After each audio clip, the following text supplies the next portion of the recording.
রঞ্জনদা, এই মুহূর্তে বাংলার তিন প্রধান, মোহনবাগান বাদে দুই প্রধানের অবস্থা খুবই খারাপ আইএসএলের মঞ্চে।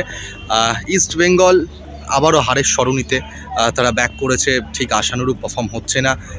পাশাপাশি মোহামেডানও সেম। ইস্ট বেঙ্গলের সম্ভাবনা কি দেখছো? কত নম্বরে শেষ করতে পারে বলে মনে হচ্ছে? কি সম্ভাবনা রয়েছে?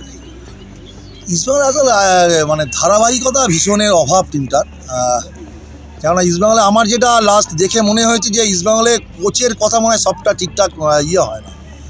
আমি যেটুকু লাস্টে ম্যাচটা টিভিতে দেখছিলাম, ঠিকঠাকভাবে অনেকে ডিকটেট করে। একদম, হ্যাঁ, যে টিভিতে দেখে যেটুকু বুঝতে পারছিলাম যে কোচ মনে হয় সবটা নিজের মতো করে চলতে পারে। যাই হোক, তো ইস্টবেঙ্গল অনেক সমস্যা রয়েছে, যেমন রাইট ব্যাক পজিশনের প্লেয়ার নেই, কিছু কিছু সমস্যা আছে কোচের।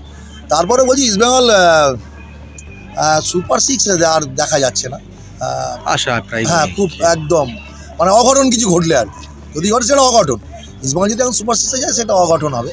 তো যেভাবে কেন একদম একটা টিমে ধারাবাহিক যদি হতেই পারে যে কি বলে এরকম এক ঘটনা, যে কি বলে খুব ভালো খেলছে অথচ কি বলে 11টা ম্যাচ পা পিছলে গেছে, তা তো না। তো যে জায়গা থেকে টিমটার কিছু না কিছু সমস্যা, যেমন এখন আবার সেন্টার ব্যাকটা নুঙ্গা গিয়ে বেশ ভালো খেলছে। সাইড ব্যাক যেটা আমি বলেছিলাম আপনাদের চ্যানেলেই বলেছিলাম, নুঙ্গা লেফট ব্যাক খেলা মানে একটা গোল ধরে নিতে হবে ওর পজিশনিংয়ের জন্য। ও এমন কিছু জায়গায় দাঁড়ায়, হ্যাঁ, তো ওর পজিশনে খেলে না, অটোমেটিক্যালি এই ভুলগুলো হচ্ছে। আর এটা সে টিম কি বলে প্রচুর পয়েন্ট খেসারত দিয়েছে, ওই জন্য ওই ডিসিশনটা অনেক পরে চেঞ্জ হয়েছে।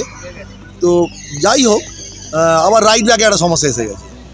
তো এইগুলো সল ক্রেসপো তো অনেকদিন ধরে সেলিস বলে যে নতুন যে ছেলেটি এসেছে প্লেয়ারটি ভেরি গুড।